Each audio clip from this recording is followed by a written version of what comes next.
Sanjay Singh will be released on bail during the pendency of the aforesaid trial on terms and conditions to be fixed by the trial court.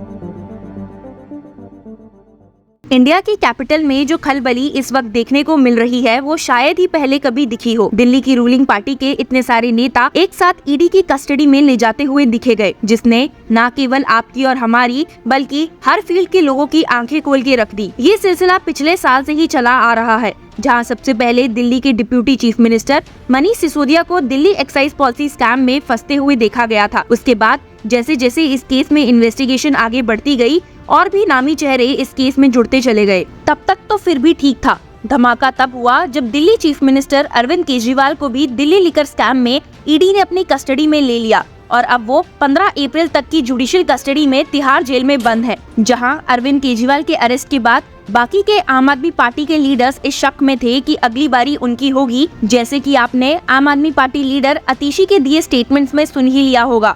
वैसे ही एक ऐसी खबर आई जिसने काफी समय बाद party को एक उम्मीद की किरण दे दी है। जी हाँ, यहाँ बात आम आदमी पार्टी के लीडर संजय सिंह की बेल की हो रही है। ईडी द्वारा ये सबमिट करने पर कि अब सिंह की कंटिन्यूड कस्टडी नेसेसरी नहीं है, इस पे एक्ट करते हुए जस्टिस संजीव खन्ना, दीपांकर दत्ता और पीबी वर्ले की बेंच ने ट्रायल के ड्यूरेशन तक सिंह को बेल में रिलीज करने के ऑर्डर्स पास कर दिए हैं। 6 महीने जेल में काटने के बाद जब सिंह को prevention of money laundering act के केस में बेल दी गई, तो इसने आम आदमी पार्टी के बाकी लीडर्स के मन में ये उम्मीद पैदा कर दी है कि वो आने वाले लोकसभा इलेक्शन के कैंपेन से भी बड़े चैलेंजेस को फेस करने के लिए तैयार हैं। उनके रिलीज के बाद पार्टी के एक सीनियर लीडर को कहते हुए सुना गया है, संजय भाई is a man who has built personal and political relationship with people across party lines. He is Aam Aadmi party's anchor and go to man for opposition parties.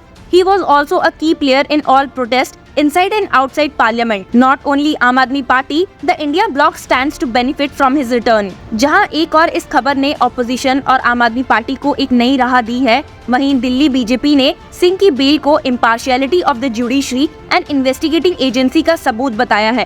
खैर, ये लड़ाई तो चलती रहेगी, पर आपको बता दो कि 2 अप्रैल को सुप्रीम कोर्ट से बेल मिलने के बाद 3 अप्रैल को रोज एवेन्यू कोर्ट ने संजय सिंह के बेल बॉन्ड्स को एक्सेप्ट कर लिया है, लेकिन साथ ही उन्होंने सिंह पर कई कंडीशंस भी इम्पोज की है, जिसमें कि ईमेल के थ्रू अपनी आइटनरी देना, अपने गूगल लोकेशन ऑन रखना, एविडेंस के साथ टेम्परिंग ना करना और विटनेसेस को इन्फ्लुएंस करने की कोशिश भी ना करना शामिल है। वैसे तो स्पेशल सीबीआई जज कावेरी बवेजा उन पर दिल्ली एनसीआर से बाहर ना जाने की भी कंडीशन लगाने वाली थी, लेकिन तभी advocate Rajat Bhardwaj, counsel for Sanjay Singh ने डायरेक्ट किया कि सिंह अपनी आइटनरी शेयर कर देंगे और साथ ही वो अपनी लोकेशन भी इन्वेस्टिगेटिंग ऑफिसर के साथ शेयर करेंगे।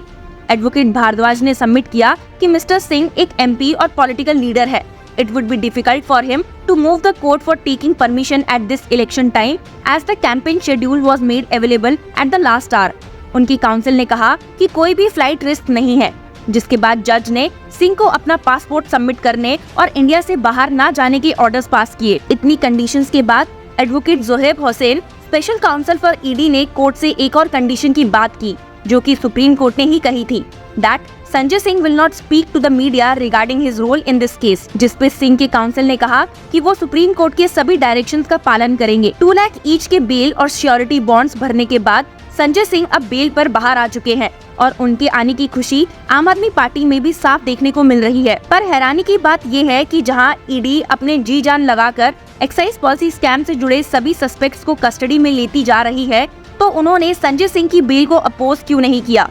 ये सवाल कई और लोगों का भी है। तो आपकी जानकारी के लिए बता दूं कि ईडी का सिंह की बेल को अपोज ना करने के पीछे का कारण है prevention of money laundering act का सेक्शन 45। सुप्रीम कोर्ट ने हियरिंग के दौरान additional solicitor general SV Raju को इन्फॉर्म किया था कि वो संजय सिंह को section 45 of the prevention of money laundering act के अंडर बेल देने का प्लान कर रहे हैं। Justice Dipankar Datta asked SV Raju, mister Raju, please keep in mind we have to, as per section 45, observe in favor of the petitioner.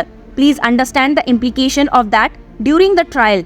So get instructions on whether you need further custody. अब आप सोचेंगे कि ये सेक्शन 45 है क्या? तो इजी शब्दों में अगर मैं समझाऊं तो ये सेक्शन बेल की कंडीशंस के बारे में बात करता है और कहता है कि किसी को भी बेल तब तक ग्रांट नहीं की जा सकती unless the court is satisfied that there are reasonable grounds for believing that he is not guilty of such offence and that he is not likely to commit any offence while on bail. In short, किसी को भी bell देने से पहले दो conditions section 45 PMLA के under देखी जाती है.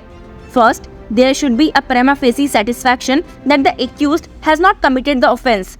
And second, that he is not likely to commit any offence while on bail. The public prosecutor has to be given an opportunity to oppose the bail application. पहली condition पर observe करते हुए supreme court ने note किया था कि accused turned approver Dinesh Arora के statements का संजय सिंह को इम्प्लीकेट करने से कोई लेना देना नहीं है. जस्टिस खन्ना ने हियरिंग में ईडी को कहा था, "You have kept him in custody for 6 months. Dinesh Arora has not initially implicated him.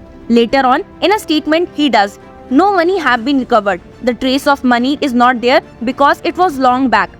Fact of the matter is, money has not been recovered. Please keep in mind that we are with him. We are required to record in terms of section 45 that he has prima facie not committed any offence. That could have its own ramifications in trial." और दूसरी condition पर supreme court bench ने ED को case में supreme court की observations के repercussions के बारे में पूछा था कि अगर कोर्ट इस सेक्शन के अंडर सिंह को बेल ग्रांट करती है तो, जिस पर सोच विचार करने के बाद जैसे कि हमने आपको बताया कि ईडी ने सिंह की बेल पर कोई भी ऑब्जेक्शन नहीं किया. अगर आपको याद होगा कि हियरिंग में सिंह के council senior advocate Abhishek Manu Singhvi ने कोर्ट को बताया था कि उनके क्लाइंट को दिल्ली लिकर केस में इनिशियली नेम नहीं किया गया था. ईडी ने उनका अरेस्ट दिनेश अरोड़ा के कहने पर किया था कि सिंह के एक क्लोज आदमी को दिनेश अरोड़ा ने 1 करोड़ रुपए पे किए हैं, लेकिन अरोड़ा का statement over the time change हो गया. Manu Singhvi argued, ED pounced on Singh after my press conference. Perhaps my press conference was foolish, but you can be foolish and outspoken in a free country. तो जैसे कि संजय सिंह के case में देखा गया कि कैसे एक एक्यूज टर्न अप्रूवर के स्टेटमेंट को ना मानते हुए सुप्रीम कोर्ट बेंच ने आम आदमी पार्टी लीडर को बेल ग्रांट कर दी.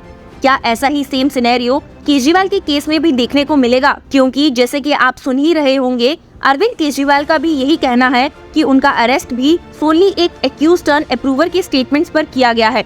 इसके अलावा ईडी के पास कोई सबूत नहीं है जिससे केजरीवाल का लिकर पॉलिसी स्कैम केस में डायरेक्ट नेक्सस मिले. खैर, ये सब तो हमें आने वाले वक्त में पता चल ही जाएगा.